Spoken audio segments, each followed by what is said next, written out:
Good morning. It is Tuesday morning and I am on my way to work. Sorry about the camera angle. Just as you saw, I was having some technical difficulties with the last video I tried when I tried to start this before. So I got a different phone holder, and so we'll see how this works. And for all those who don't know, or this your first time seeing me, my name is Sabrina and I am owner and operator of Brina's Charming Creations, and I am sharing my journey with you to retirement, trying to retire and be a full-time crafter after 50. Hopefully it will motivate anybody who is following along to let them know that life does not stop after 50. Sometimes it just begins. And anything, let me preface this conversation. We're going to have a sidebar conversation today. Basically to the point where, just to let you know that things are going to happen to you. Life happens, things unexpected, and these are just my opinions from my experiences. You know, any opinions I give, do your own research to find out, you know, what works for you and what's true. But I'm just going to talk on my experiences and my opinions. All right, by no means am I any type of lawyer or legal expert. And if y'all feel like y'all know something that y'all can help me, please leave a comment. And don't forget, please like. Please help me promote my channel. I'm on my journey to getting 1,000 subscribers by the end of this year. And time is ticking fast. And I'm only at 12 subscribers, guys. Come on, please promote my videos. They're good stuff. I'm learning. I'm just starting. I'm not a person that shares a lot. So this is kind of a lot for me. But I feel like I want to share, and maybe there's some people out there that can help me in some of my struggles, and hopefully I can help you in some of yours. So today I'm on my way to work. You know, I still work a full-time job. I want to talk about a situation that just hit me right up beside the head. Trying to help someone out.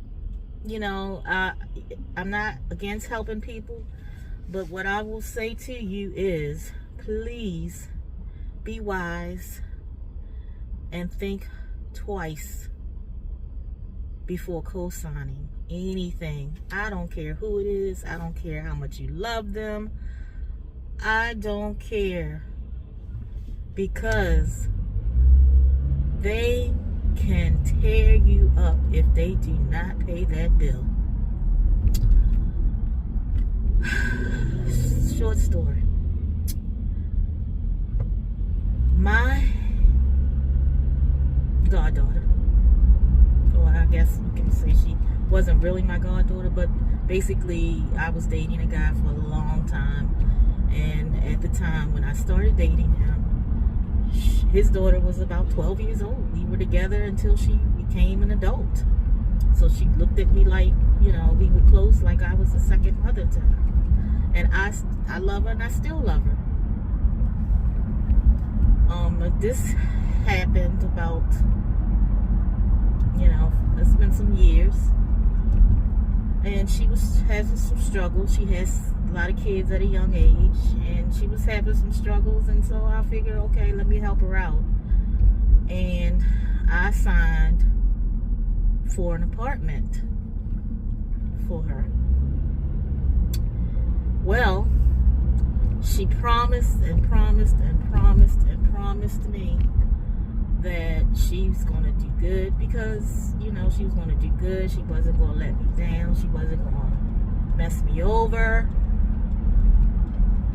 And the only reason, what really made me say okay, was because someone did the exact same thing for me when when I first started out. When I first started out on my own, I didn't have credit enough to get an apartment, so I had to have a cosigner. And a friend of my mom's co-signed for me. She took a chance on me, and I did her right.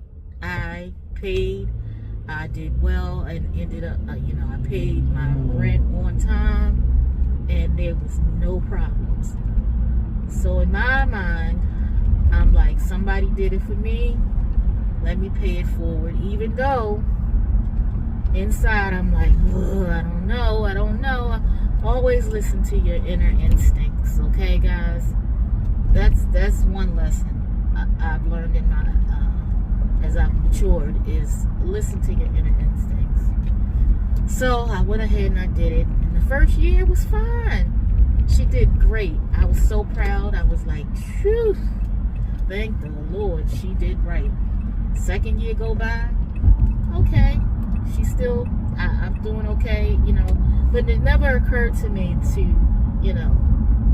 check with the rental office, make sure that there was things being paid on time, because 2 years, I'm thinking everything is okay. So COVID hits. All right, COVID hits, and people are struggling, people are locked up, people can't work, and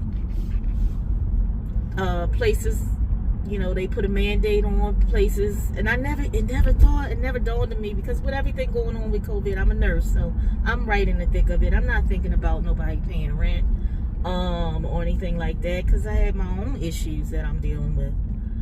It never occurred to me to check and make sure she was paying her rent. Well, they weren't making people pay rent at the time. They couldn't put anybody out their house. And, a lot of things stopped. They weren't, I go through the tolls to go to work a lot. I used to. And they couldn't force you to pay any bills at the time. Everything was put on hold. And so people were taking advantage of that and not paying stuff, but not thinking about the fact that, okay, eventually you may have to pay it when, this pandemic is over. So this child, this was like towards the end of COVID. She calls me at work. I'm at work. And she says to me, I just want to let you know that I'm moving. So I'm like, oh, you're moving? Okay. What's up? She's like, oh yeah, I'm getting evicted. Immediately, I'm like, what? What are you talking about? Because this is in my name. I'm getting evicted. So, of course, this came out the blue. I didn't know she wasn't. I'm like, okay, well, how much do you owe? Oh, here we go with these phone issues, see? I'm on the bumpy roads right now. So, I said, how much do you owe? She's pausing, and she's not saying anything. So I'm like, how much do you owe? If it's a little bit of money, whatever, a 100,000, whatever, I can help you. So, because I don't want I've never been evicted from anywhere. I'm 55 years old, never been evicted. Don't have nothing like that on my name. She tells me, guess guys, how much she tells me she owes these people? $16,000. $16,000. 16000. My heart dropped to my feet. 16,000. You what? This child hadn't paid rent for an entire year. A whole year. And I never knew. She never said said anything to me. We were hanging together. She was over my house. Everything. Oh, I love you. You're like, Mom, calling me Ma. $16,000. Okay, guys. I'm like, oh my God. These people gonna come after me for this money. So I'm hot. I'm in shock. I hung up the phone. I don't know what the hell. $16,000, guys. This child put in my name for an eviction. And some creditors are worse than others. I will tell you that. Some will come after you with full force. And some they just let it go to collections or whatever, write it off. Unfortunately, these people are not the type of ones to let it drop. They come after you. Yeah. Regional management. Guys, regional management. So long story short, this girl done made $16,000 in debt on me. Not only that, the fact that because the apartment had my name on it, the BG&E was in my name there, and then of course I have my own home. BG&E bills $1,000, $1,000, and then when she left that apartment, they wanted that $1,000 immediately, or they were going to cut off the lights in my house. So I had to scramble to get $1,000 to pay her gas and electric bill, so they wouldn't turn off the lights in my house. And my gas and electric is paid on time every month, early. But they were going to turn my crap off. They were going to turn my crap off because she didn't pay her bill at the apartment that's in my name. So I had to pay that right away. No ifs, ands, or buts. So I paid that. And of course, here, this child don't have no money. She ain't going to pay me back. So it was just so much. I just stopped speaking to her for a long time.